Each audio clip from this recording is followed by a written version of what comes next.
요즘 이제 중독 문제가 더 심각해지면서 이제 한국에 계신 분들은 아실 텐데 하루가 멀다 하고 지금 마약 밀매가 성행하는 걸 듣고 있습니다. 그리고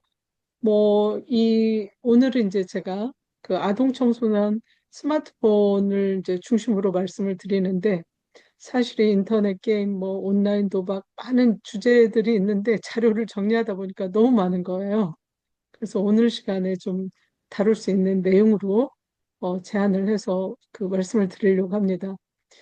제가 이제 30여 년 동안 이 그 중독 분야에 일하면서 정말 이 중독의 문제는 교회, 하나님의 은혜로 해결돼야 된다는 그런 믿음으로 많은 교회를 찾아다니면서 교회가 이런 중독 문제 해결에 좀 앞장서면 좋겠다고 말씀하셨을 때 대부분의 목사님들이 그 당시만 하더라도 알코올 문제가 굉장히 주된 문제였거든요. 30년 전 이때는. 그래서 찾아뵈면, 우리 교회는 알코올 중독자 없어요. 이렇게, 우리 교회는 중독자 없어요. 이러면서, 제가 이렇게 이제 그 말씀 전하는 걸 허락을 안 하시는, 교회들이 꽤 있었어요. 그러니까, 교회 안에 중독자가 있다는 거를 통해하시는 게 되게 어려우셨던 것 같아요.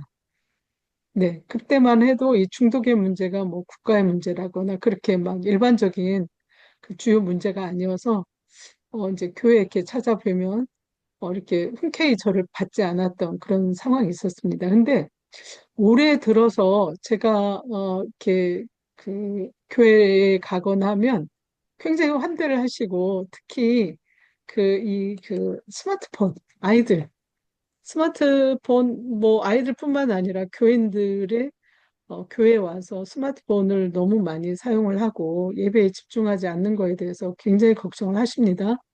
그리고 그 청소년들, 그 아동들 스마트폰 많이 사용하고 있는 거에 대해서 굉장히 염려를 하시고 그 폐해와 부작용을 이제 가까이서 보시니까 요즘은 이제 이런 그 특강 같은 걸 많이 의뢰하셔요.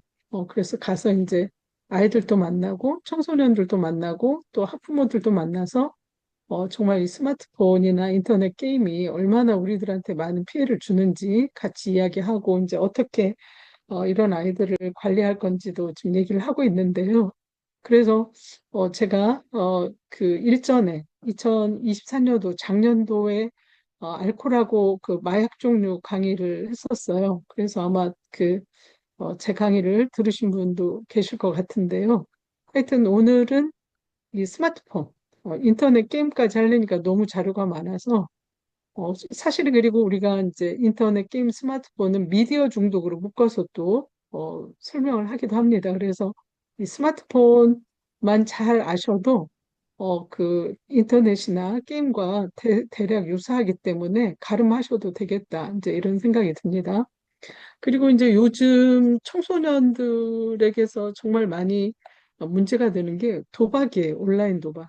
정말 너무너무 지금 그 폐해가 크고 또 아이들이 마약, 약물, 이런 어, 물질들에 지금 아이들이 빠지고 있어서 그것도 지금 한국에서는 굉장히 큰 문제로 대두되고 있다. 이런 말씀을 함께 드려요. 여러분, 성경에서 중독이라는 건 하나님 이외의 대상한테 자신의 주권을 내어준 상태라고 봅니다. 그러니까 지금 기독교 관점에서 중독을 이해하는데 가장 권위 있는 관점은 이 영성적 접근이에요. 영성적으로 접근을 해야 된다. 그리고 저도 현장에서 인간의 힘만으로는 이 중독 문제를 끊을 수 없다는 걸 정말 뼈저리게 느끼고요. 또 실제로 하나님을 만났을 때 끊는 분들을 많이 보게 됩니다. 그래서 우리 교회가 해야 될 일이 얼마나 많은가를 제가 뼈저리게 느끼고요. 실제로 우리나라에서 이제 그 중독 병원으로 그 가장 큰 인천 참사랑병원이 있어요. 인천 참사랑병원에서 이제 중독자들을 가장 많이 관리를 하고 있는데 원장님이 저한테 이런 얘기를 하시는 거예요. 그분은 아직 이렇게 기독교인이 아닙니다. 근데 이분이 저한테 뭐라고 말씀을 하시냐면 교수님, 제가 여기서 열심히 치료를 해서 그래도 잘 이분들을 관리하고 그 치료 효과가 좋은 그것이 그 하나님을 영접하고 교회 나가는 거더라. 아무래도 그런 교회를 나가고 하시는 분들이 이 회복되는 기간이 굉장히 길어요. 그래서 교회를 보내면 교회에서 이분들을 따뜻하게 맞아주지 않아서 오히려 상처를 받고 더 입원을 하게 되는 경우들이 많다. 그래서 마약을 하거나 뭐 도박을 하거나 이런 사람들에 대한 편견이 너무 심해서 보내면 이분들을 따뜻하게 맞이하지 않고 오히려 멀리하고 자녀들이 가까이 하는 걸 금하고 그 교인들조차도 이분들을 맞이하지 않아서 이분들이 굉장히 상처를 받습니다. 그러니까 제가 이제 교회 특강을 많이 나가는 걸 아니까 가시면 좀 이 얘기 좀 꼭 전해주세요, 목사님들한테. 이분들은 그렇게 나쁜 사람도 아니고 병에 걸린 사람들인데 이분들이 그렇게 그 하나님을 영접하고 좋아지도록 같이 협력해서 도와야 되는데 너무 편견이 많은 것 같다. 그래서 그런 편견을 좀 깨주세요. 이런 부탁을 하시는 거예요. 전적으로 저도 동의합니다. 만약 여러분들 주변에 마약 중독자가 있다면 선뜻 맞이하고 또 함께 하기가 어려울 거예요. 그분을 우리 집에 초대하고 또 자녀들을 소개하고 하는 게 정말 쉽지는 않은 것 같아요. 근데 그들도 교회까지 갈 때는 회복하고 싶고 정말 그분들이 끊고 싶은 거예요. 그런 마음으로 갔다는 걸 여러분들이 좀 한번 생각하시면 교회에서 이분들을 정말 따뜻이 맞이해야 된다 하는 부탁의 말씀을 드리고 싶어요. 이 메이라는 분이 중독과 관련해서 많은 설명을 했는데 중독은 우상숭배다. 죄를 짓는 거다. 그래서 이 죄 때문에 우리가 그 하나님의 사랑으로부터 멀어진 거다. 이렇게 보는 거죠. 그래서 메인은 우리 자신에 대한 사랑과 서로를 향한 사랑과 하나님을 향한 사랑으로부터 멀어지게 한다고 그랬어요. 그러므로 중독은 하나님을 향하게 하는 인간의 영적 욕구의 가장 강력한 방해물과 적이 된다. 그러니까 사실은 뭐 중독의 종류를 이렇게 나눠서 설명하고 있지만 지금 뭐 교과서에서 얘기하고 있는 그런 유해 중독들이 굉장히 많아지고 있고요. 요즘 이제 또 학문적으로도 설명이 되고 있습니다. 우리가 중독으로 회복할 수 있는 거는 유일하게 하나님의 은혜를 받았을 때, 하나님을 내 마음속에 깊이 영접했을 때 가능하다. 자, 이런 이야기를 하고 있습니다. 그리고 그 중독은 죄로 인해 하나님을 향한 사랑이 단절되어 하나님의 은혜에 응답하지 못하는 인간의 그 상태다라고 그 메이 학자는 이제 주장을 하고 있습니다. 아무튼 성경적으로 중독은 우상을 숭배하는 죄다 이렇게 보고 있다는 거죠. 지금 교과서에서 전 세계적으로 분류하고 있는 기준은 물질 중독과 행동 중독으로 나눌 수 있어요. 물질 중독은 뭐 먹는 겁니다. 알코올, 약물, 마약, 흡연. 이렇게 입을 통해서 먹는 거고요. 행동 중독은 말 그대로 행동하는 겁니다. 대표적인 게 도박, 그다음 미디어, 게임, 인터넷, 스마트폰, 뭐 성, 쇼핑, 일, 운동. 그다음에 뭐 요즘은 관계 중독, 뭐 온갖 중독들 뭐 여기 나열하면 더 많은 것들을 나열할 수 있을 정도로 중독으로 이제 분류가 되고 있고요. 한국 같은 경우는 지금 한 1200만 명 정도 중독자라고 분류를 하고 있습니다. 근데 여기는 보면 알코올, 도박, 마약, 인터넷, 스마트폰 중독자들만 나열을 했기 때문에 주식이라든지 성이라든지 기타 쇼핑이라든지 요즘 뭐 쇼핑 중독자도 굉장히 많이 늘었죠. 이런 사람들은 여기서 빠져 있어요. 그러니까 훨씬 더 많은 중독자가 있다. 이건 국가에서 그 제시한 숫자거든요. 근데 이제 그 중독이라는 건 실제로 한 개인만 피해를 보는 게 아니라 온 개인, 온 가족이 피해를 입기 때문에 굉장히 그 숫자는 더 많다. 우리나라는 다른 나라에 비해서 중독의 그 종류가 많고 유병률이 매우 높습니다. 그래서 한국 중독 문제는 매우 심각하다고 볼 수 있어요. 지금 각종 유병률을 보면요, 중독. 한국은 중독 공화국이다. 이렇게 공공연하게 그 이야기를 하고 있고, 전반적으로 외국에 비해서 두세 배가 높아요. 우리나라는 5%에서 6%인데 외국은 1%에서 2%밖에 되지 않고 있거든요. 사실 미디어, 뭐 인터넷, 게임, 스마트폰은 단연 우리나라가 매우 높습니다. 지금 청소년들이 42%까지 그 중독 유병률이 올라가 있거든요. 스마트폰. 그러니까 청소년들은 거의 학생 수의 반절이 지금 스마트폰에 중독됐다. 이렇게 봐도 과언이 아닐 정도로 높은 그런 유병률을 보이고 있는데 사실 아이들만 그러느냐? 성인들도 굉장히 높습니다. 지금 26% 정도, 10명 중에 한 3명 정도는 성인들도 중독됐다. 이렇게 보고 있거든요. 근데 이제 이 중독의 문제가 뭐가 문제냐면 본인도 문제지만 가족도 중독자로 인해서 매우 큰 고통을 경험하고 있다는 거죠. 그러니까 아버지가 알코올 중독자예요. 아버지가 또 도박 중독자예요. 여러분들 생각해 보세요. 그 폐는 그분만 있는 게 아니에요. 온 가족이 다 그 고통을 받고 있거든요. 그래서 우리가 관리해야 될 대상은 사인 기준으로 보고 있거든요. 그래서 우리 한국에서는 전 국민 중에 50% 이상이 중독의 직간접적인 영향을 받고 있다. 이렇게 보셔도 무방할 것 같습니다. 전반적으로 중독으로 인한 피해나 부작용 매우 심각하죠. 개인적으로는 대표적인 게 이런 정신과적인 증상을 갖게 된다는 것, 우울증이나 불안이나 각종 신체적인 질병. 그리고 우리나라가 지금 OECD 국가 중에 10년 넘게 1위 하고 있는 게 자살률인데 실제로 이 자살에 직접 개입되고 있는 게 중독이에요. 이 OECD 국가 자살률 1위 중에 중독이 우리나라에서 1위에 한 40% 정도가 중독자가 자살을 한다고 하고 있거든요. 그러니까 이 중독의 문제는 뭐 어떤 폐나 부작용을 떠나서 이 자살로 이어지는 네, 그런 어떤 통로가 되고 있다. 그다음에 뭐 학업이라든지 직장에서의 능력 등이 계속 저하되고 나중에는 이분들이 어떻게 되죠? 인간적인 어떤 그 활동들, 사회생활 이런 것들을 하지 못하게 되면서 고립되고 그래서 한 가족을 이루고 이제 그 히코모리 같이 생활하는 그런 청년들도 지금 많아지고 있다.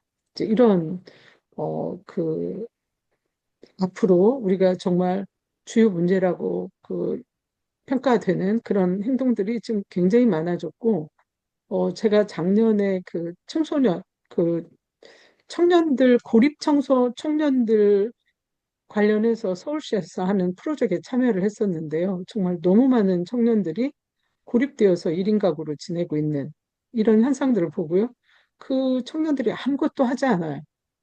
그냥 국가에서 주는 돈으로 밥 먹고 게임하고, 예, 그 스마트폰 보고 넷플릭스 보고 이렇게 사는 아이들이 지금 너무 많이 늘고 있다. 이런 것도 저는 중독으로 인한 피해 중에 하나라고 보고 있고요.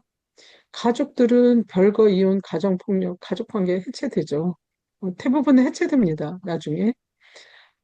사회적으로는 사회적 고립, 대인관계 단절되고요. 사람들 만나지 않아요. 사기, 절도행령, 특히 도박 중독자들은 이게 굉장히 주를 이룹니다. 제가 이제 총리실에서 그 전문직 공무원을 한 적이 있는데요. 그때 이제 도박 관련된 정책을 수립하고 지역사회 이제 그 도박 그 센터, 예방치료 센터를 만들고 이제 이런 것들을 했는데 이때 교도소의 이 사기 절도 횡령으로 그 있는 분들이 저한테 편지를 썼어요. 뭐라고 썼냐면 자기들은 이 사기 절도 횡령으로 왔지만 그 주 문제는 도박이다. 도박을 했기 때문에 이렇게 회사에서 사기치고 절도하고 횡령을 했다. 그러니까 우리한테 도박 관련된 그 강의나 이런 프로그램을 해달라고 요청을 당신들이 하셨어요. 그래서 교도소마다 이제 이런 프로그램들이 지금 들어가서 하고 있습니다. 그래서 교도소에서 이제 알코올로 온 사람들, 또 도박 때문에 온 사람들, 마약 문제 때문에 온 사람들 이렇게 그룹을 나눠서 이제 대대적으로 지금 법무부에서 프로그램을 하고 있는데요. 아무튼 이런 사기, 절도, 횡령 그리고 뭐 살인, 각종 범죄 유발, 강력 범죄의 30%가 음주 상태에서 이제 발생한다고 보고 있고 경제적으로도 이분들이 일을 해야 되는데 일을 하지 않잖아요. 그래서 생산성이 매우 그 저하가 되고 경제적으로 파산하는 경우도 있고 지금 1년에 한 200조 정도가 중독 문제로 돈이 없어지고 있다고 보고 있고 불법 도박 같은 경우도 75조가 지금 없어지고 있다. 이렇게 지금 국가에서 그 보고를 하고 있습니다. 그래서 이 중독으로 인한 어떤 문제 그 심각성은 더 이상 할 필요가 없는 정도다라고 말씀을 드리고 싶고요. 여러분들도 이미 이제 뭐 정말 너무 많이 듣고 있기 때문에 이 폐와 부작용에 대해서는 다 잘 알고 계실 거라고 봅니다. 그 다음에 이 가족들이 피해를 많이 받으면서 공동 의존증을 갖게 돼요. 이거는 그 중독자가 지니고 있는 나쁜 특성들까지 공유하게 돼요. 그래서 가족들도 굉장히 나중에 보면 피폐해집니다. 아주 나쁜 특성들을 많이 가지게 되고, 사람들을 경계하고 의심하고, 예, 굉장히 충동적이고, 이런 사람들로 이제 변하게 된다. 그 다음에 청소년의 경우는 발달 과정 중에 있기 때문에 빠른 속도로 중독이 되고 더 큰 피해나 부작용이 있다고 지금 보고 있고요. 대학생의 경우에도 일반 성인에 비해서 각 중독 비율이 매우 높습니다. 요즘 이 한국의 대학교에 그 마약이 굉장히 유입이 많이 되고 있고 공공연하게 포스터를 붙여요. 우리 마약 파티 하자. 그래서 누구누구 모여라. 그래서 최근에 여러분들 작년에 그 스카이를 중심으로 한 마약 그 대학생 예방 활동 그 대학생 그 조직이 잡힌 걸 알 수 있을 거예요. 우리나라에서 두 번째로 큰 그 학생 그 단체였는데요. 걔네들이 마약을 사용하는 그 모임이었어요. 그래서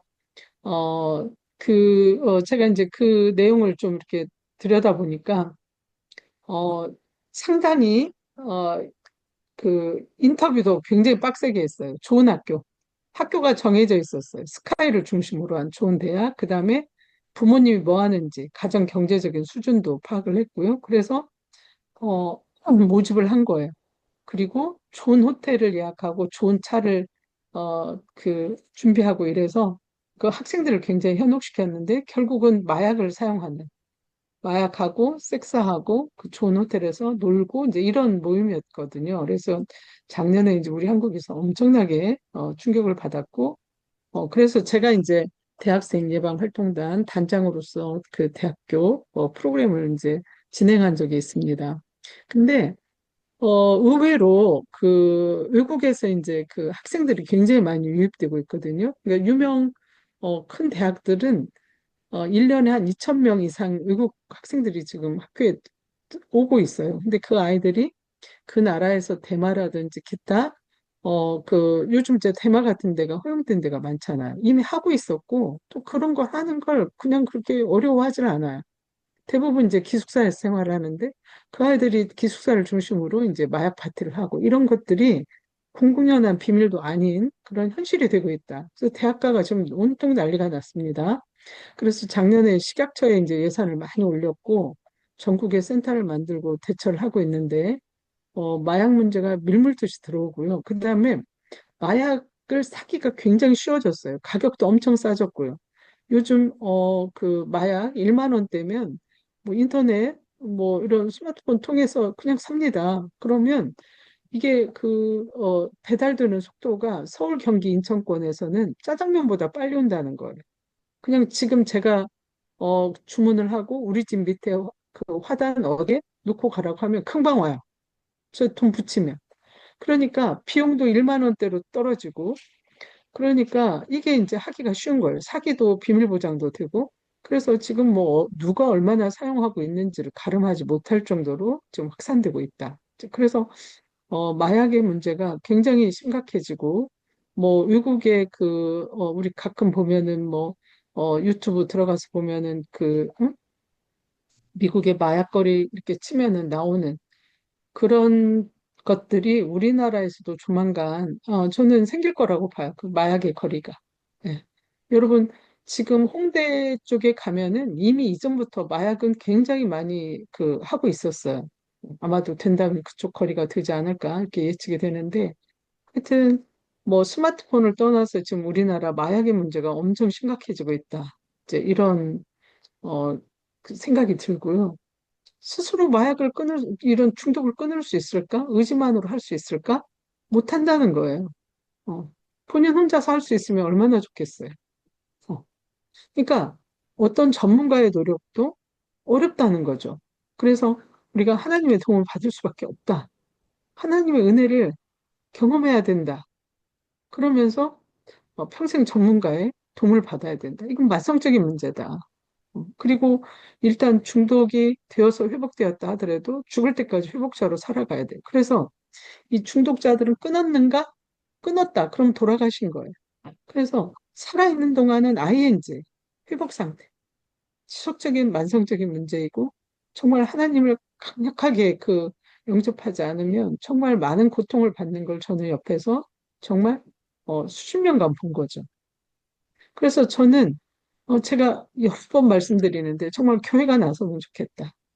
교회가 1년에 한 번이라도 예방 활동도 하고 이분들이 오셨을 때 정말 소규모 집단에서 같이 기도하고 같이 이분들을 좀 사랑으로 챙기면 이분들이 굉장히 회복하는 데 도움이 되는 걸 저는 보거든요. 어, 지금 실제로 직업 장면에서 30% 정도밖에 기능을 못한다. 중독자들은. 그러니까 뭐 스마트폰 같은 경우는 15% 거의 뭐 회사에서 일을 안 한다고 보는 거죠. 그래서 경제적으로도 굉장히 손실이 많아요. 중독자가 많으면 많을수록 회사는 다닌다고 하지만 이분들이 일을 못 하니까요. 그래서 사실은 미국이나 선진지에서는 200인 이상 작업장에서는 중독 상담사를 채용하도록 이렇게 뭐 법으로 규정은 안 했지만 권하고 있고 또 실제로 그렇게 중독 상담사를 배치를 해서 상담을 지속적으로 하면서 이분들의 일이 어떤 제대로 진행될 수 있도록 하고 그걸 못 끊으면 또 퇴사할 수 있다는 것 이런 것들도 이제 회사에 들어가면 취업하면서 그런 규정이 있는 걸로 제가 알고 있습니다. 그러니까 우리나라도 아마 그렇게 되지 않을까 싶어요. 지금 계속 해야 된다고 주장을 하고 있거든요. 분류, 아까 이렇게 말씀드렸고요. 지금 이제 전 세계적으로 알코올, 마약, 도박만을 중독으로 지금 인정을 하고 있습니다. 제가 이 말씀을 드리는 거는 아직 미디어, 게임이나 인터넷, 스마트폰 이런 것들은 중독으로 아직 분류를 하고 있지 않아요. 왜냐하면 이게 알코올이나 마약, 약물하고 스마트폰, 인터넷, 게임 이거는 좀 다른 것 같아요. 안 쓸 수가 없는 거거든요. 정말 또 우리한테 일부는 너무 유용하고 그래서 아직은 이제 중독으로 인정하지 않고 뭐 다른 용어들을 써서 과우전, 뭐 이제 과몰입 이런 용어들로 이제 쓰고 있고요. 이쪽 미디어 쪽은 우리나라가 단연 전 세계적으로 우위를 점하고 있기 때문에 우리나라에서 지금 주도적으로 프로그램이라든지 연구가 이제 우리나라 주도로 되고 있다고 아시면 될 것 같습니다. 지금 뭐 총장님 캐나다 같은 데서는 스마트폰 문제를 어느 정도 보고 있나요? 캐나다에서요? 예, 아니, 심각하죠. 여기도 예, 심각하게. 그, 예, 우리, 실제적으로 젊은 층들은 사람들하고 대화가 없죠.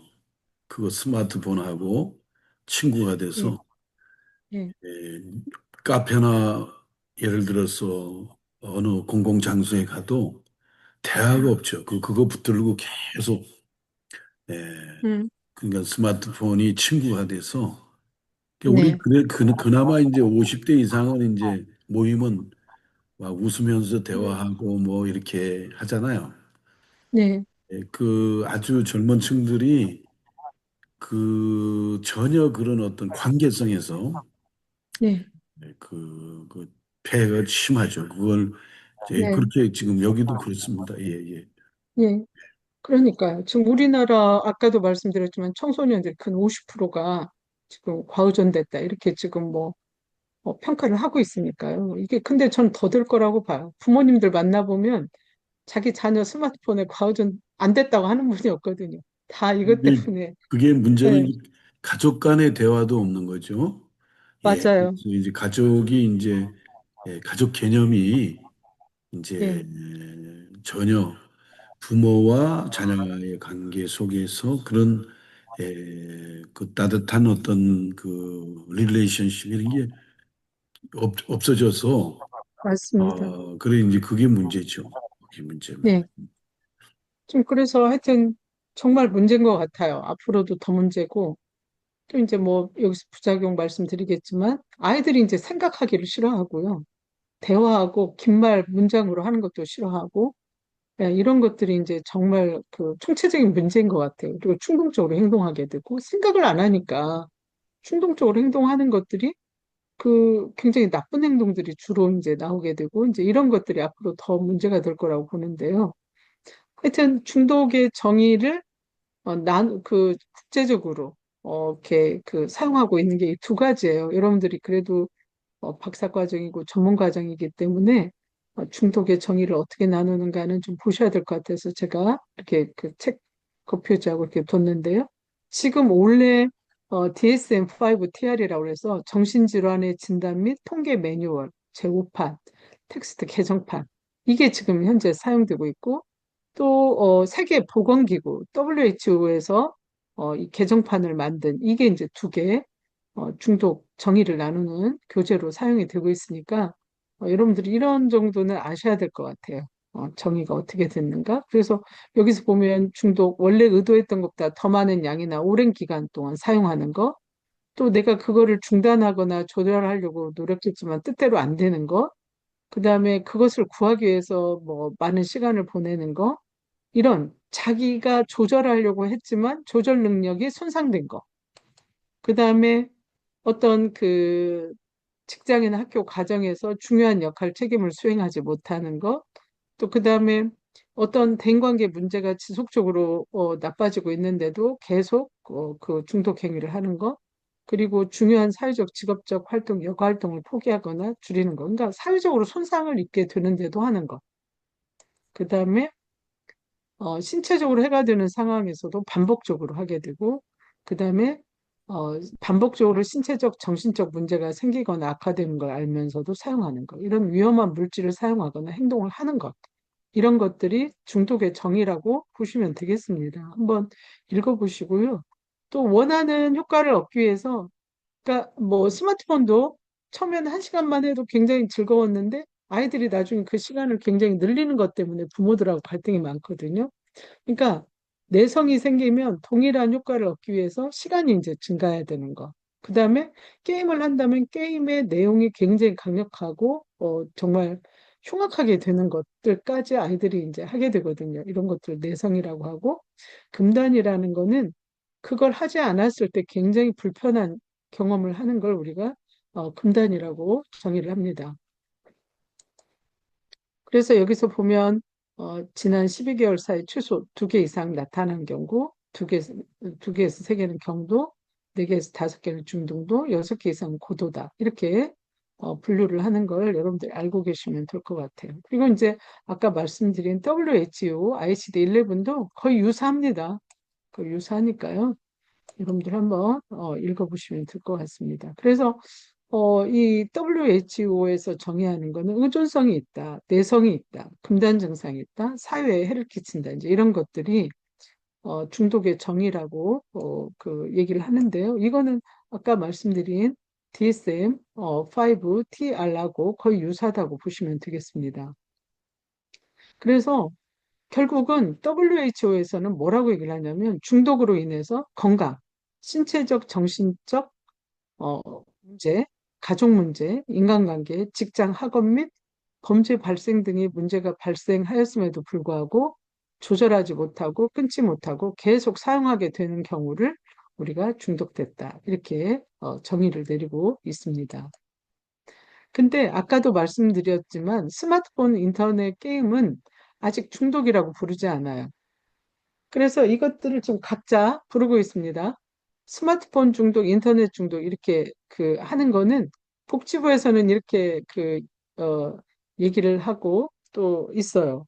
근데 뭐 게임 중독, 게임 이용 장애 이렇게 복지부에서는 하고 있고 또 문화체육관광부에서는 인터넷이나 뭐 게임 과몰입 이렇게 얘기를 하고 있고요. 과학기술정보통신부, 여가부, 교육부에서는 스마트폰 과의존 이렇게 지금 우리나라에서도 부처마다 이름을 좀 다 달리하고 있어요. 그래서 이 이름을 어떻게 할지 계속 뭐 세미나나 있을 때 이제 얘기들을 하는데 하여튼 전반적인 전문가들은 아직 이 스마트폰, 인터넷 게임은 중독으로 명명하는 건 맞지 않다. 이제 이렇게 주장을 하고 있습니다.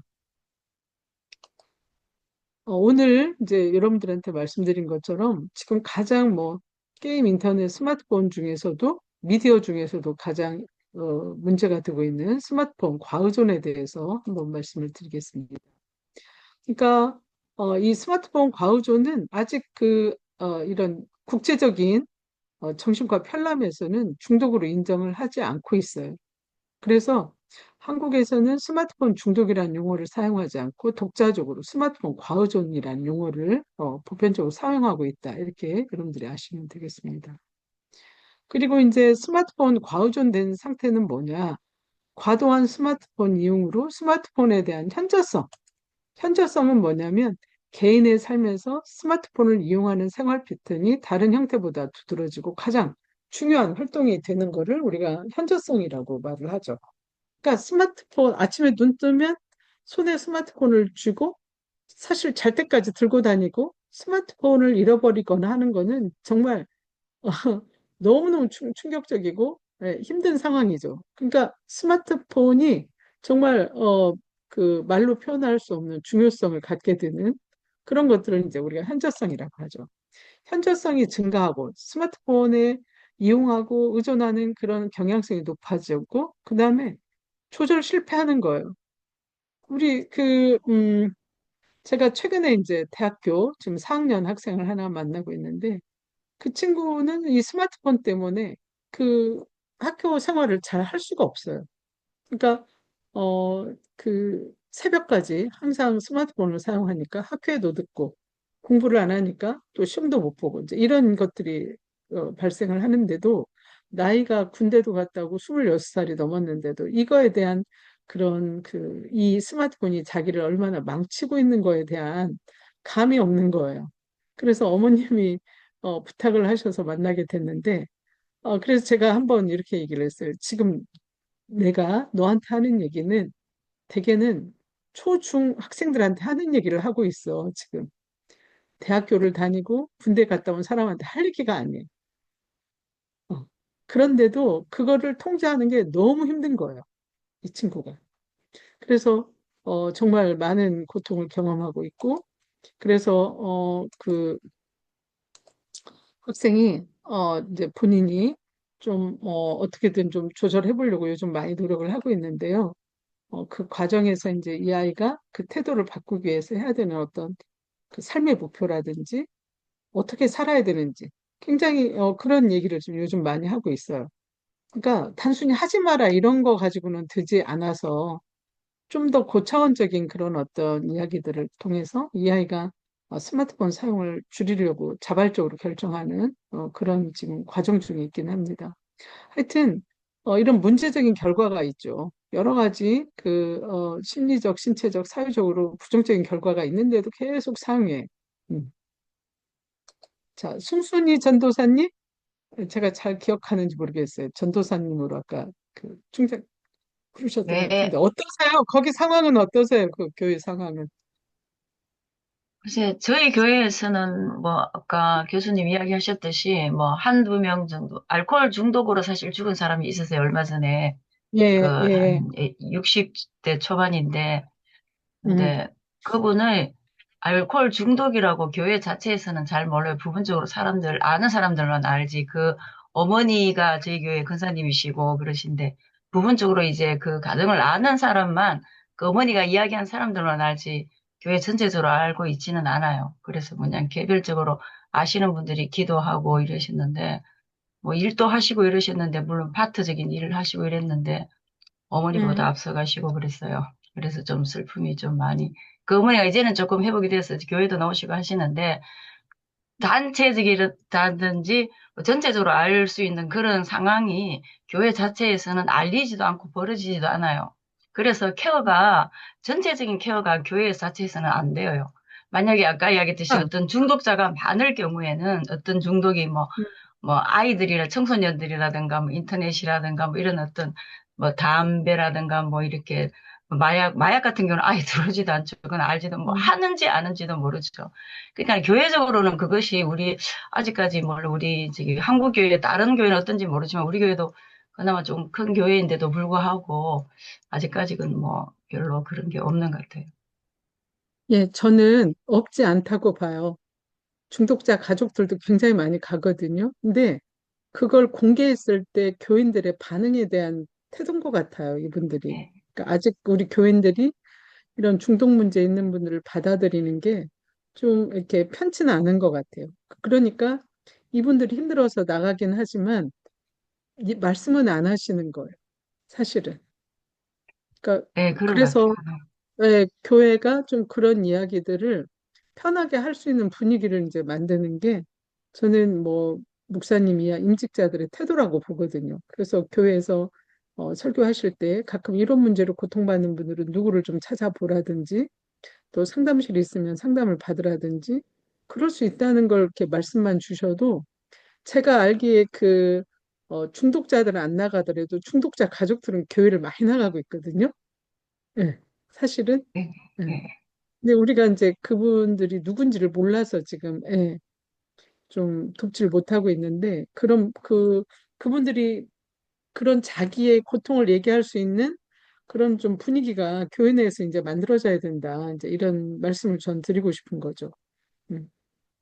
교회 자체에서는 사실 뭐 상당수가 그렇지 아니하니까 교회적으로는 그것을 관리를 안 하는데도 불구하고 우리가 어떤 기관을 통해서 이제 그분들한테 개인적으로 또 이제 교회적으로 또 이제 안내를 해줘서 또 얼마 전에는 또 좀 몇 년 됐는데 알코올 중독에서 또 벗어난 그런 가정도 있어요. 그런 가정도 있고 이러는데 그럼. 예, 교회 자체적으로 케어하기는 아직까지 뭐 사람들이 많지 않아서 그런지 아니면 그분들이 정말 이렇게 오픈을 하지 않아서 그런지 많지 않기 때문에 교회적보다도 우리 이제 어떤 그런 기관을 통해서 교회에서 알선해주고 또 도와주고 기도해주고 이렇게 해서 그분들이 이제 교회로 다시 돌아오고 이런 부분들은 좀 없잖아 있어요.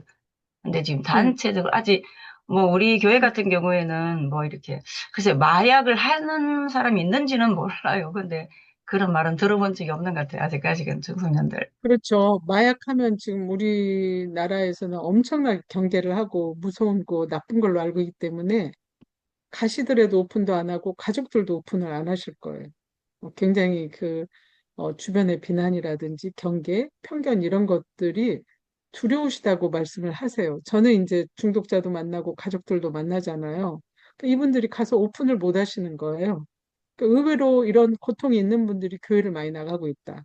이건 사실이고요. 그래서 저는 이제 교회가 아까 전도사님 말씀하신 것처럼 뭐 치료 뭐 이런 것까지는 아니더라도 이런 분들이 있으면 같이 기도해 주고요. 또 같이 보듬고 같이 고민하고 또 필요하면은 지역사회에 있는 그런 그 전문 시설들에 보내서 치료를 받도록 잘 안내하고 이런 기능만 해도 굉장히 많은 도움이 될 거라는 생각을 하고 있거든요. 그래서 이제 오늘 강의를 받으시는 분들은 좀 한번 적극적으로 교회 안에서 이런 사람들을 어떻게 품을 것인가를 좀 고민해 보셨으면 해서 제가 이렇게 강의도 하고 부탁의 말씀도 드리는 거예요. 저는 교회가 예, 할 일이 많고, 네, 예, 예. 네, 교수님 그 말씀이 굉장히 중요한 걸 우리가 이제 피부로 음, 느끼는데, 아까 얘기했듯이 그 음, 알코올 중독에서 돌아온 한 2년 된 그분이 그 부인이 있대요. 그분의 아내를 이제 막 신앙으로 교회에서 막 세워줬어요.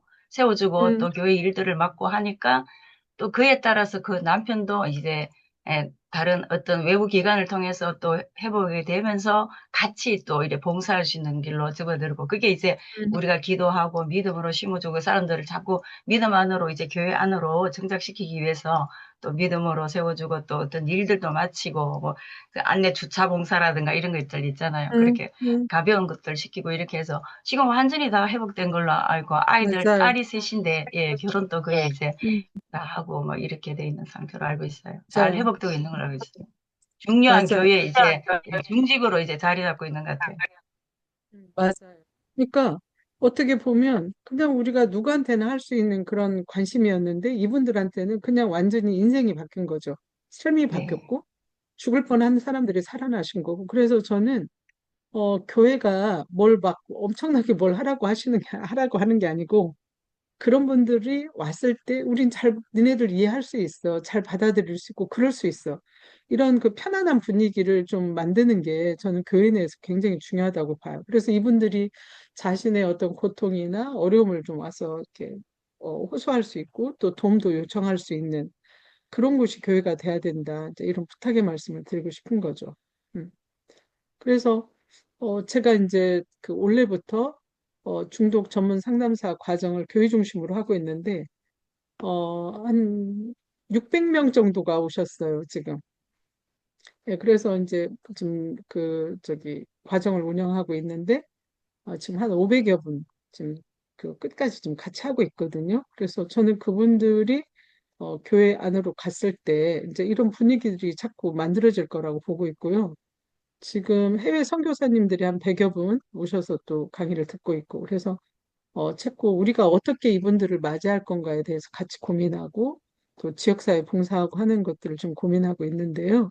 하여튼 여기 계시는 분들은 좀 교회 내에서 오늘 이 강의를 받으시고, 좀 우리가 이분들이 괴물이 아니에요. 어찌 보다 살다 보니 이렇게 된 거예요. 그러니까 그냥 그분들을 좀 편안하게 받아들일 수 있는 그런 어떤 분위기를 좀 만드는데 여러분들이 조금 노력하시면 좋겠다는 부탁의 말씀을 드립니다. 하여튼 뭐 오늘은 이제 스마트폰 중심으로 제가 하고 있는데요. 우리나라 스마트폰 이용자 중 전체 22.9%가 스마트폰 과의존 위험군이라고 봐요. 아마 여기 계시는 여러분들도 내가 좀 스마트폰을 과도하게 쓰고 있지 않나? 이런 염려를 하시는 분들이 저는 계실 거라고 보거든요.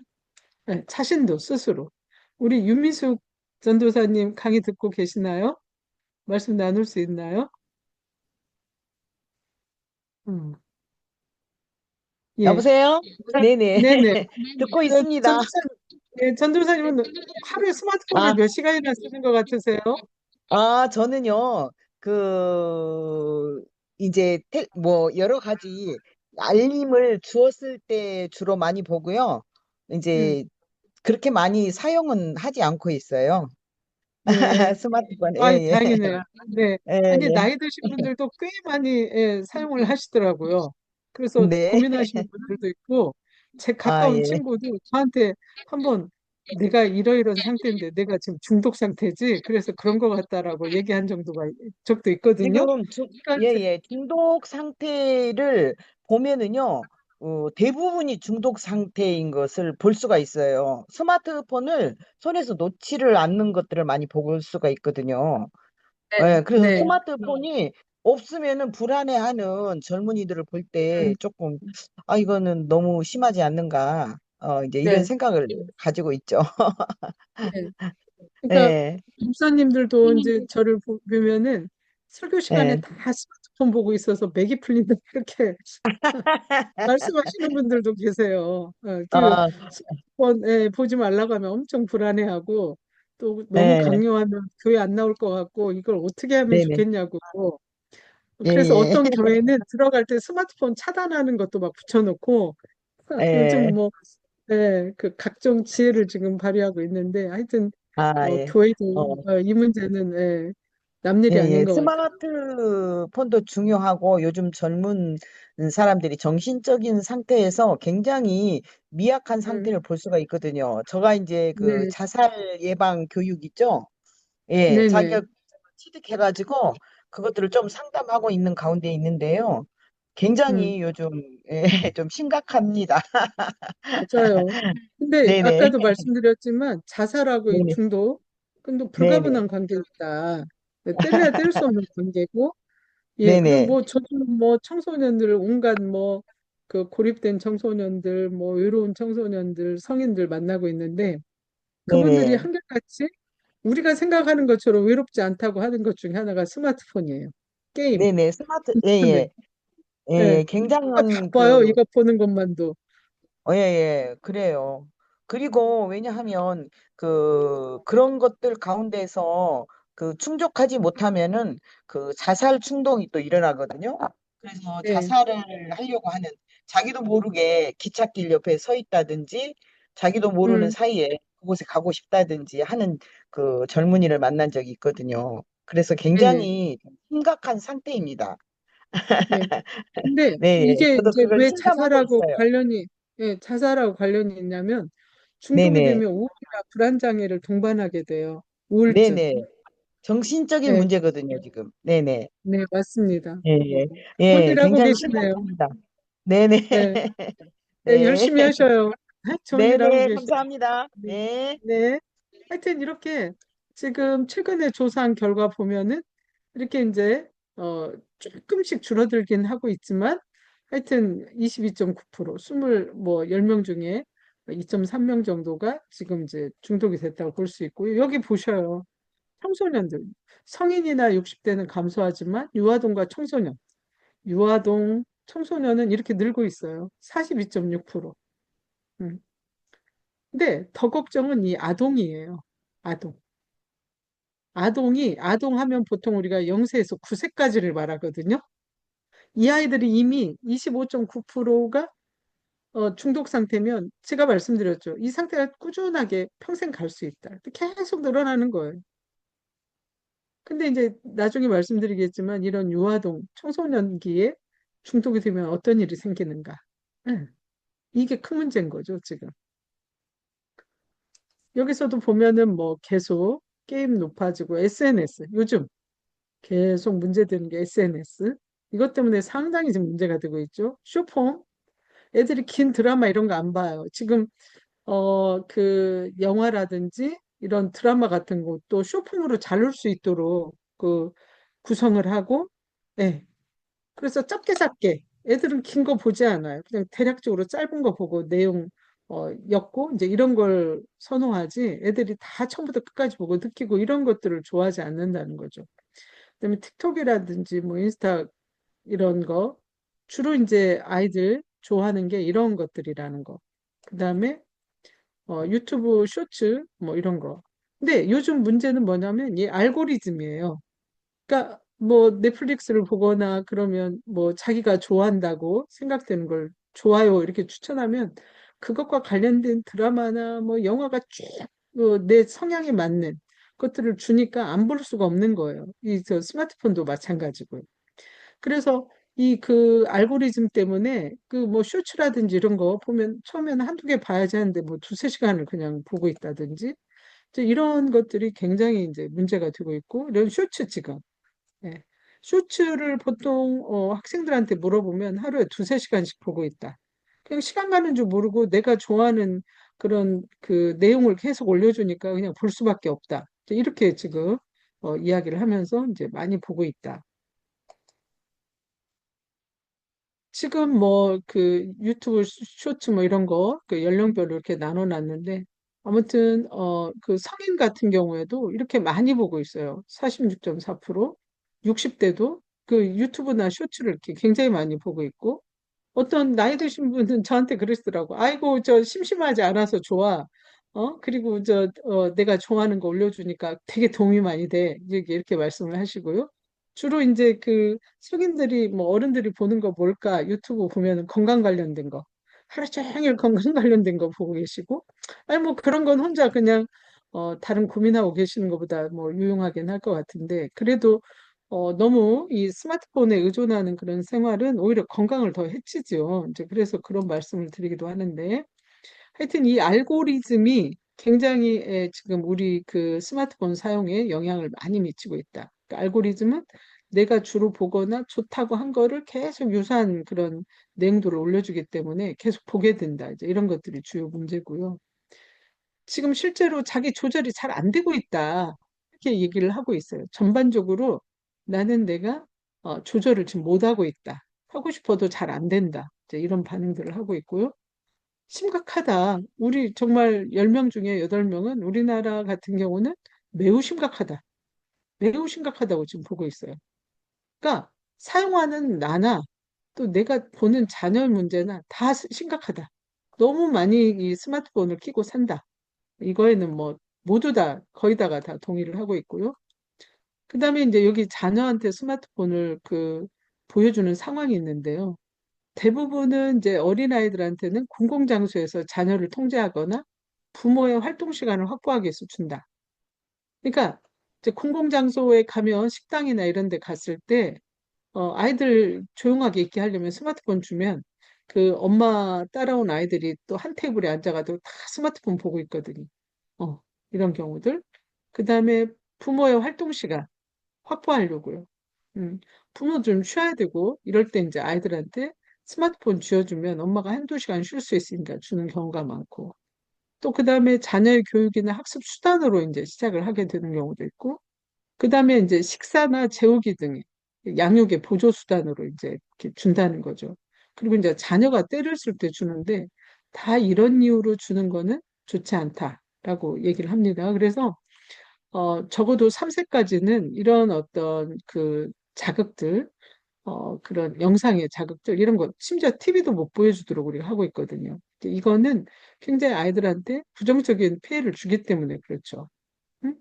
그리고 이제 뭐, 유아 자녀의 스마트폰 과의존의 주요 원인이 뭔가, 이렇게 보니까, 자, 훈육 방법을 잘 모르고 있다, 부모들이.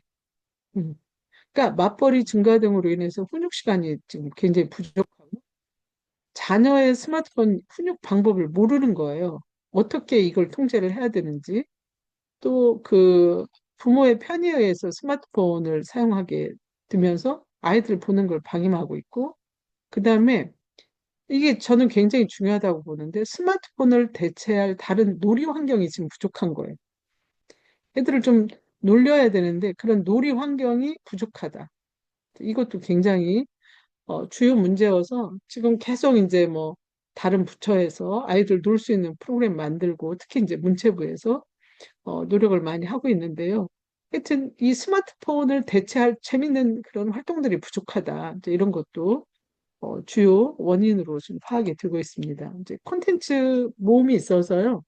여기에 컴퓨터, 특히 그 핸드폰을 대고 사진을 찍으면 이렇게 어떻게 이 아이들을 관리해야 될까 이런 것들이 나와 있습니다. 그래서 제가 올려놨으니까 여러분들 자료 받으신 거 이렇게 사진 찍으면 거기 안에 콘텐츠가 계속 나오면서 궁금한 것들을 좀 볼 수 있는 그런 자료들을 보실 수 있어요. 이거 참고하시면 될 것 같고요. 여기도 마찬가지고요.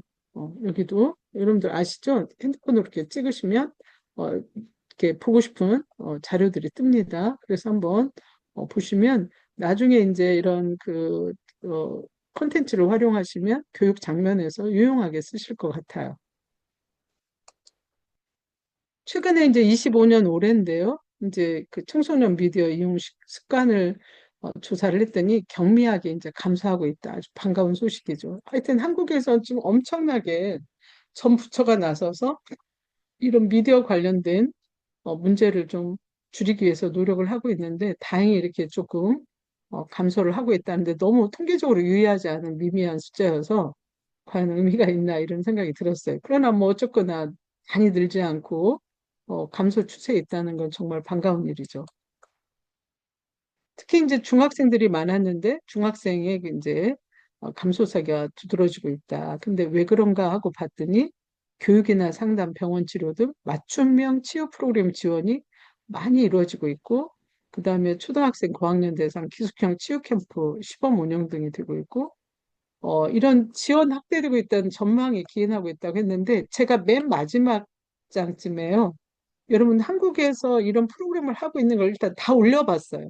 왜냐하면 여러분들이 교회에서 혹시 이런 아이들이 있으면 어떤 프로그램에 참여를 시켜야 될까 궁금하실 것 같아서요. 지금 우리나라에서 이런 미디어 관련된 프로그램 하는 걸 좀 모아서 좀 올려봤으니까 전국의 지역별로 진행되고 있는 곳 연락처까지 제가 다 올려놨거든요. 그러니까 전국에서 이런 아이들이 있으면 그곳에 좀 보내서 프로그램을 받도록 하는 것도 굉장히 도움이 될 것 같아요. 여기 계신 분들이 그 뒤에 올려놓은 그 자료 보시고 나중에 교회에서 그런 문제가 심각한 아이들 있어서 상담하면 그런 곳을 좀 추천해 주시면 좋을 것 같아요. 음. 그 제임스 우 선생님 말씀이 가능할까요? 제임스 우 선생님?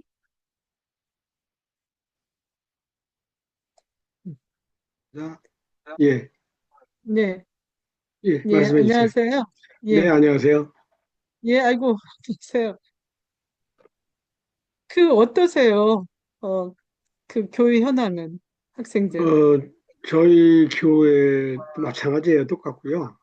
요즘 네, 제일 문제가 어린 아이들, 한 네, 3살, 2살, 네, 1살인 애들이 예, 스마트폰을 보지 않으면은 뭐 계속 막 움직이고 뭐 그러니까 밥 먹을 네, 때도 스마트폰을 앞에다 줘야 편안하게 밥을 먹을 수 있다는 그런 것 때문에 애들한테 그냥 틀어주거든요. 그 만약 안 틀어주면 네, 막 애들이 짜증내고 그래서 그런 부분에 있어서 또 굉장히 많이 심각하다라고 생각을 합니다. 네, 그렇죠. 예. 제가 이제 모 교회에 최근에 이제 특강을 갔었어요. 근데 아이들이 꽤 있었는데, 이제 거기서 예배 끝나고 식사를 하게 됐는데, 애들이 쭉 식당가에 가서 앉더라고요. 근데 모두 다 스마트폰을 들고, 맞아요. 스마트폰 화면에 이런 폐가 있다고 분명히 10분 전에 강의를 하고 막 동영상을 보여주고 했는데, 언제 들었냐고 식당 방에 가가지고 애들은 이제 방에서 밥을 먹이더라고요. 이제 네, 성인들은 밖에서 의자에 앉아. 거기 갔는데 스마트폰을 다 들고 보고 있는 거예요. 그래서 그러니까요. 목사님이랑 제가 헐, 그리고 하여튼 한참 웃었거든요. 그래서 엄청, 맞아요. 어, 목사님 걱정을 많이 하시더라고요. 큰일 났다고. 도대체 쟤네들이 나중에 커서 어떻게 할까. 이제 이런, 식사 중에 말씀도 나누고 했는데, 예, 그게 참, 저도 황당했어요. 축하하고 강의 열심히 했는데 애들은 언제 그랬냐고 가서 그냥 가자마자 스마트폰 들고, 예, 조용히 앉아서들 보고 있어서 어쩌면 그게 이제 교회에서 애들이 막 밥 먹을 때 뛰어다니는 것보다 그렇죠. 예, 조용하니까 관리 차원에서는 좀 편하긴 하지만, 예, 맞아요. 예, 참 그게 앞으로도 참 문제일 것 같아요. 그래서 하여튼 뭐 사실 스마트폰이 나온 지가요, 정확히 12년밖에 안 됐어요. 120년 된 게 아니에요. 그러네요. 근데 지금 우리가 생각해 보면 어떻게 스마트폰 없이 살았지? 예. 어떻게 내비게이션 없이 우리가 길을 찾아다녔지? 예. 이거 스마트폰 사용한 지가 이제 십수년밖에 안 됐는데 진짜 100년 이상 된 것 같고 제가 이제 하나 글을 쓸 때 우리가 뭐 구석기, 신석기 이렇게 나눈다면 스마트폰 시대가 으로 나눠져야 된다. 예. 제가 그렇게 글을 쓴 적이 있어요. 이제 스마트폰 시대부터 우리가 다시 시대의 변천사에 꼭 넣어야 된다. 그러니까 정말 스마트폰 없이 어떻게 살았나 싶은 생각을 저도 가끔 하는데요. 하여튼 최단시간 내에 대중화가 됐다는 거예요. 여기서 보면 일반 전화는 45년, 휴대전화 7년인데 스마트폰 4년 만에 예, 최 그, 단시간으로 됐고요. 지금 스마트폰을 사용하지 않는 사람은 중환자실에 있는 환자들, 그다음에 갓 태어난 아이들. 이거 들기만 하면 갓 태어난 아이들도 스마트폰을 본다는 거예요. 그래서 99%가 뭐 거의 스마트폰을 사용하고 있다. 이제 이렇게 뭐 우스개로도 말을 하는데 하여튼 가장 개인화된 미디어가 이제 스마트폰인데 특히 이게 우리가 카톡하는 거 이게 사람들 따져보면 하루에 2시간 이상씩 하고 있다는 거예요. 그리고 이제 가장 가까이 있는 미디어이기도 하고요. 항상 우리가 손에 쥐고 있잖아요. 그리고 가장 강력한 도구이기도 하고 가장 많이 쓰는 일일 평균 4.6시간을 지금 쓴다고 그래요. 들고서 보는 시간이. 네. 그리고 강력한 아기들도 학습 없이 그냥 애들이 사용할 수 있고 가끔 애들도 너무 쓰니까 할머니들은 이 손자들이 막 천재라고 얘기할 때도 있어요. 우리 이 손자가 다 해준다고 이렇게 자랑 삼아서 저한테 얘기를 하는데 참 기가 막히게 애들이 잘해요. 가르쳐 주지 않아도. 예. 10년을 쓰고 있는 저보다 잘하거든요. 예, 이건 정말 정말 감동할 만한 일인 것 같아요. 하여튼 그래서 이 정말 문제는 뭐냐면 이게 이제 충동적이고 강박적으로 사용하는 게 주 문제가 되는데 그러니까 스마트폰을 특별한 목적 없이 그냥 보는 거예요. 그냥 손에 들면 눌러가지고. 그리고 불안 등의 부정적인 감정을 해소하기 위한 수단으로 사용을 한다는 거예요. 그러니까 우울하거나 불안할 때 그냥 가만히 있으면 그 감정이 더 커지니까 실제로 그 감정을 해소하기 위해서 이제 사용하기도 하고요.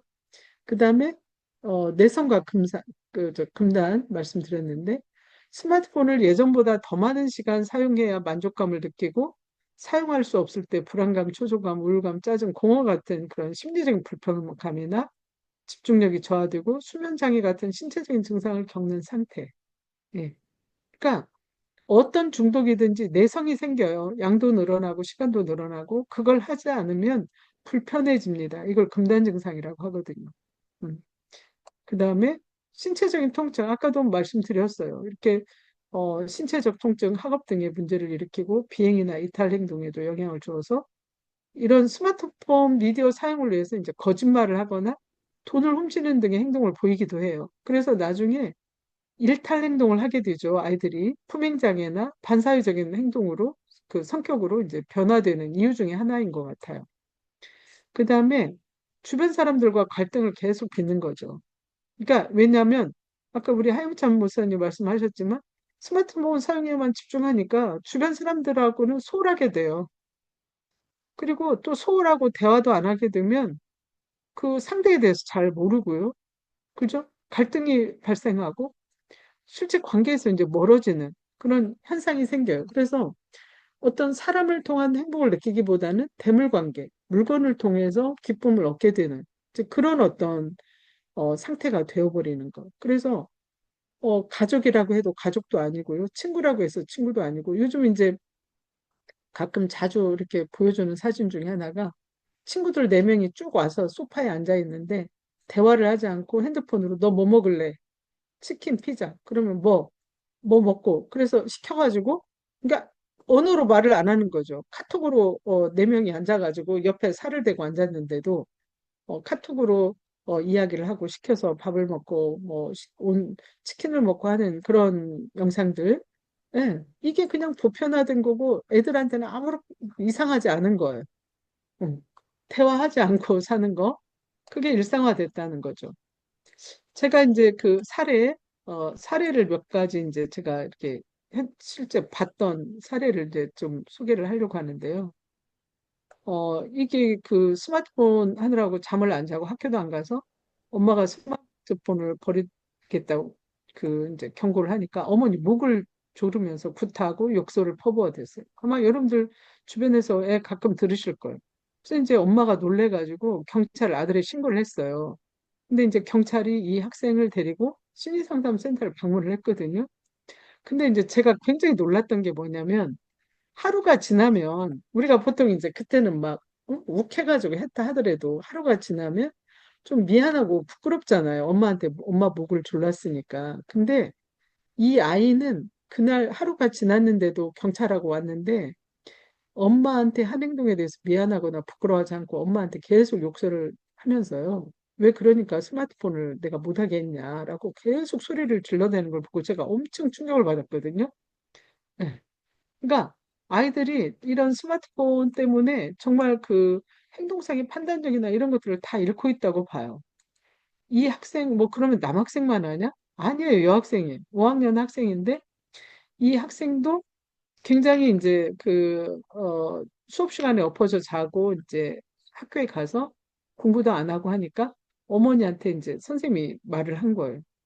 그래서 이제 엄마가 집에서 이제 너 더 이상 스마트폰 사용할 수 없어 이렇게 얘기를 하니까요. 침대에서 있다가 벌떡 일어나가지고 엄마 머리채 잡고 벽에다 찍고 엄마를 밀었어요. 근데 그게 이제 그 엄마가 모서리에 머리를 찢고 이제 입원하는 상태가 발생한 거죠. 근데도 이 학생은 반성하지 않고 엄마가 내 핸드폰을 뺐지만 않았어도 그런 일이 없었다. 이렇게 막 아무렇지도 않게 주장하는 아이들을 봤고, 그러면 뭐 또 고등학생. 어. 그러니까 이 아이는 정말 너무 놀라운 아이였는데요. 스마트폰 안에서 친구를 사귀고 그 세계에서 대장놀이를 하고 있었어요. 이 학생은 친구들의 환심을 사기 위해서 한 달에 친구들한테 제공할 선물 비용으로 500만 원 정도를 사용한 거예요. 그러니까 스마트폰 안에 게임을 이용한 그것들을 사서 친구들한테 선물을 한 거예요. 그리고 이 돈을 메꾸기 위해서 엄마 목을 조르며 돈 달라고 협박하는 일이 발생했어요. 처음에는 엄마가 죽을 수도 있겠다는 두려움으로 500만 원을 줬거든요. 근데 이제 이후 아들은 엄마가 혼자 있으면 계속 돈을 달라고 요구를 했고 엄마를 죽이겠다고 협박해서 엄마가 두려움에 아침이면 아빠와 함께 이제 나간 거예요. 집에 있으면 아들한테 목 졸리고 하니까. 그래서 아빠가 퇴근하는 시간에 아빠와 함께 이제 집에 돌아와서 하는데 하루는 아빠가 잠시 집에서 나간 틈을 타서 엄마한테 다가와서 엄마 목을 조르며 돈을 달라고 협박을 했고요. 놀란 엄마가 집을 뛰쳐나왔고 간신히 그 상황을 이제 피하였는데 이 아이는 일단 아들이 컸고요. 등치도 크고 실제로 엄마는 키가 작았어요. 왜소하고. 그래서 계속 이 아이가 충동적으로 엄마 목을 조르면 엄마가 사망할 수도 있겠다 싶어서 상의해가지고 정신병원에 입원을 시켰던 그런 케이스입니다. 그러면 이렇게 학생들만 있냐? 요즘 그렇지 않아요. 성인들도 많아요. 이 30대 남성의 경우는 대학교를 졸업하고 중견 회사에도 취업을 했거든요. 근데 문제는 회사에서 퇴근하자마자 자기 방에 들어가 스마트폰으로 게임하고 유튜브와 슈퍼보고 SNS를 하느라고 가족들과 대화도 하지 않고 친구들도 만나지 않는 거예요. 그리고 이제 어머니가 걱정이 되니까 밖에 나가서 친구도 만나고 또 여자친구도 사귀고 결혼도 해야 되지 않겠냐 이렇게 이제 말씀을 드리니까 아들이 뭐라고 얘기를 하냐면 내가 회사도 잘 다니고 저축도 하고 나름대로 잘 살고 있는데 왜 상관하냐 하면서 엄마가 계속 상관을 하면 내가 집을 나가겠다.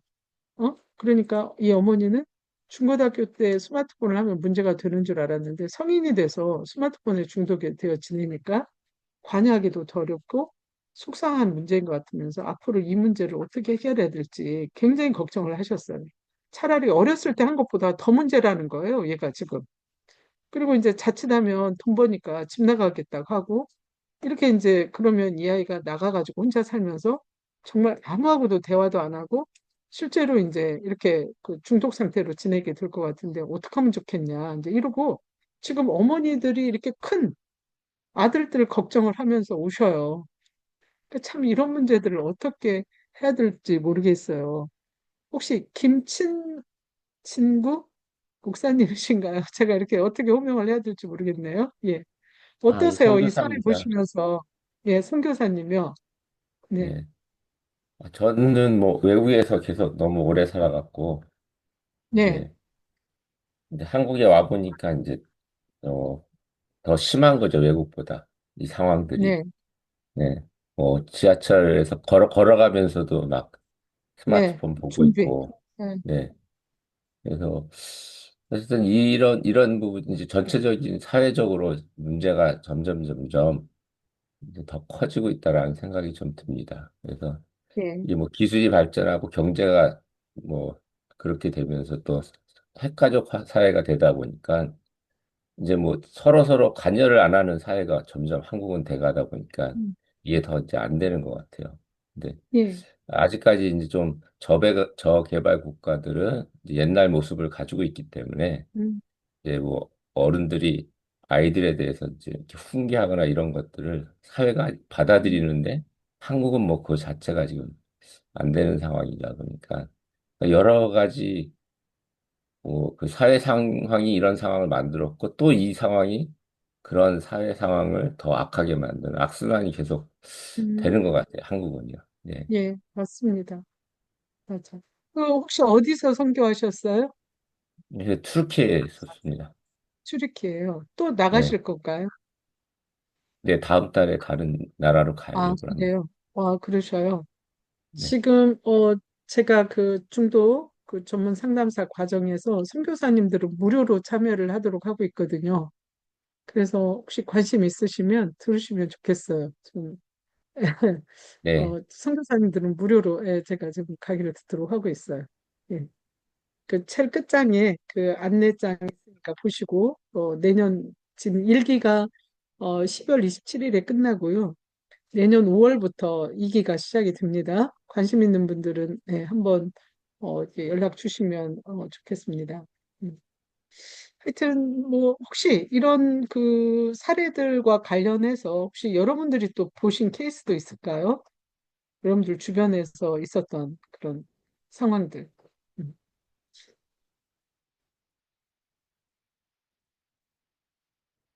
지금 우리 이제 총신대 학생들이 뭐 다 이제 교회 학교 청소년 사역을 다 하고 있는데 그 학생들이 와서 정말 너무 심각하다고 얘기들을 많이 해요.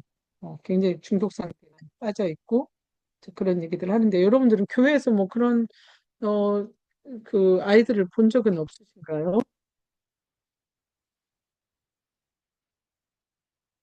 저희 아동부에 5학년이 음, 아이가 하나가 있어요. 예, 남자아이인데, 이 네, 아이도 핸드폰에 그렇게 많이 노출은 되어 온 것 같아요. 근데 이 아이를 중심으로서 그룹 성경 공부를 할 때는 음, 이 아이가 그 선생님을, 남자 선생님을 갖고 막 이렇게 조종을 하는 그런 상황들이 많이 생겨요. 어, 그래서 어, 그 선생님이 그 공과 공부를 끝나고 나서 우시더라고요. 그래서 어, 물어볼 때 이 아이가 선생님을 가지고 자꾸 이렇게 아이들한테 무시당하게끔 계속해서 한번 1대1로 대화를 했더니 이 아이가 요새는 그 핸드폰으로 다 그런 것들을 봤기 때문에 자기는 이런 음, 거를 보고 이게 즐기는 거예요. 이렇게 얘기를 하더라고요. 그래서 절대 그러면 안 된다라고 우리가 이야기를 했는데 저희 그 아동부의 그 5학년, 올해 5학년 이 남자애가 예, 우리는 지금 기도 제목이에요. 심각하게. 예. 그런 상황이 예, 있습니다. 그러죠. 예, 예, 하여튼 예. 참 보통 문제가 아니에요. 뭐 하여튼 제가 이제 봤던 사례들을 뭐 연령별 또 나이 그 성별 이렇게 나눠서 이제 봤는데 뭐 이런 아이들이 한두 명이었겠어요, 제가. 예. 근데 그러니까 보통은 이제 뭔가를 잘못하면 반성도 하고 이러는데 이 아이들 그게 없다는 게 지금 제가 고민이에요. 그러니까 우리가 뭐 정말 엄마가 내가 너무 재밌는 게임이나 뭐 인터넷 하고 있는데 제가 그래서 엄마들한테 꼭 권하는 게 불쑥 가서 이거 깨지 그 저 전기 차단하지 말라고 하거든요.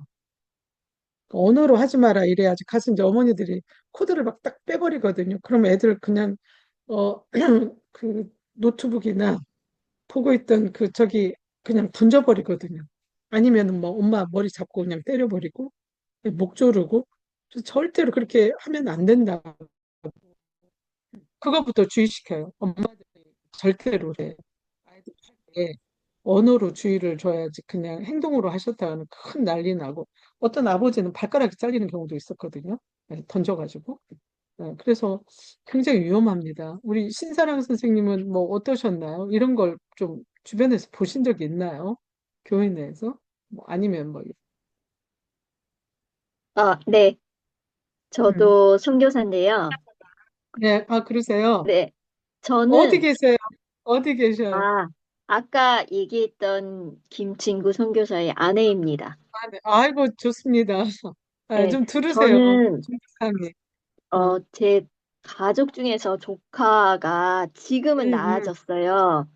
네. 청년이고 사회생활을 하는데, 어, 한 6년 전에, 음, 5년 전? 그때 이제 방에서 안 나오는 거예요. 물론 이제 다른 게 복합적인 게 있긴 하지만 이제 음, 미디어에 중독되고 게임을 음, 그냥 음, 계속하고 음. 그리고 음식도 그냥 네, 먹고 자고 먹고 자고 지금은 네. 감사하게 회복됐는데 그때 제가 되게 많이 고민했어요. 그 조카를 보면서. 그런데 이런 조카의 상황이 주변에 많이 들리더라고요. 그래서 네. 네, 어떤 심각성을 좀 보게 된 것 같아요. 예, 맞습니다. 그러니까 지금 뭐 정말 보통 문제가 아니에요. 지금 한국에서는. 예.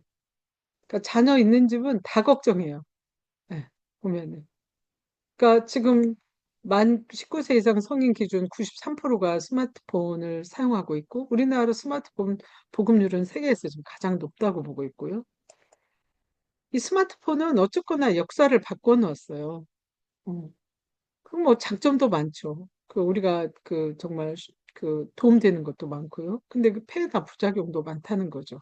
이제 그래서 이런 폐해나 부작용을 어떻게 줄여야 될까? 이게 이제 우리의 고민이고요.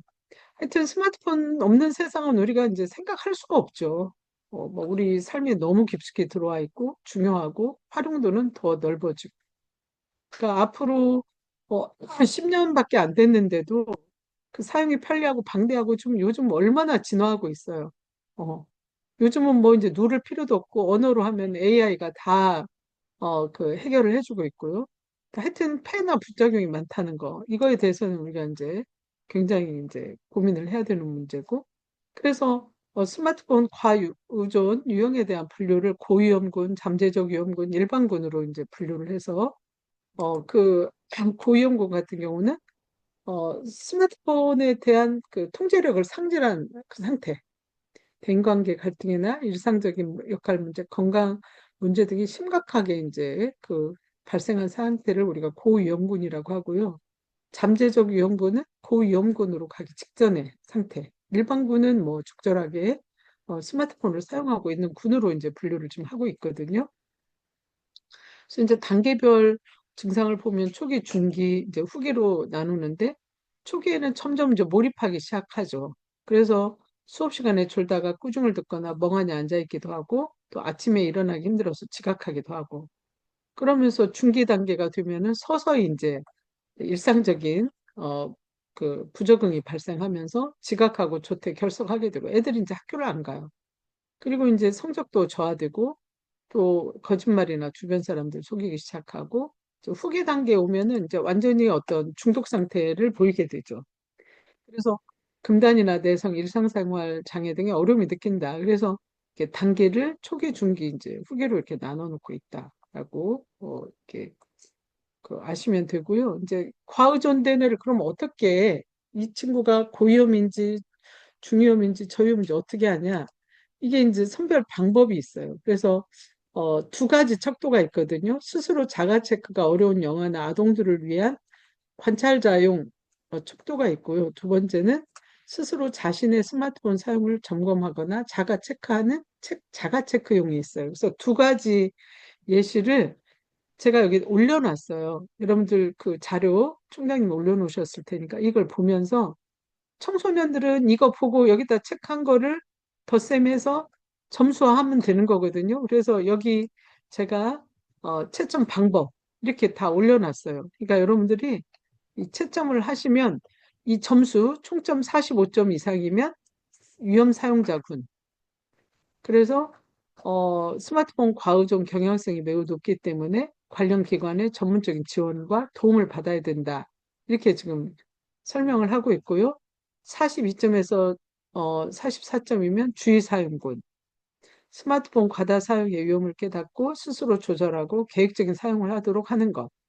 자, 이렇게 점수에 따라서 설명을 하고 있으니까 참고하시면 될 것 같고요. 아까 말씀드렸죠. 청소년들은 자기가 직접 그 체크를 할 수 있는데 유아동은 못하니까 부모들이 보고 체크를 한 거예요. 그래서 뭐 여기 보면 스마트폰 이용에 대한 부모의 지도를 잘 따른다. 뭐 이런 내용들에 대해서 부모가 자녀의 스마트폰 사용 습관을 보고 체크를 하면 이 아이가 지금 일반 사용자 군인지 또 아니면 위험 사용자 군인지 주의 사용 군인지 이제 이게 분류가 돼요. 그래서 그런 아이들은 어떻게 관리를 할 건지 여기 그 점수별로 이렇게 얘기를 해놓고 있으니까요. 혹시 주변에 있는 아이들 평가하고 싶을 때는 이 자료를 활용하시면 될 것 같아요. 자, 지금까지 1시간 반 정도 이제 수업을 한 것 같은데요. 여러분 한 10분만 쉬었다 하죠. 이 원인은 또 할 얘기가 많으니까요. 예.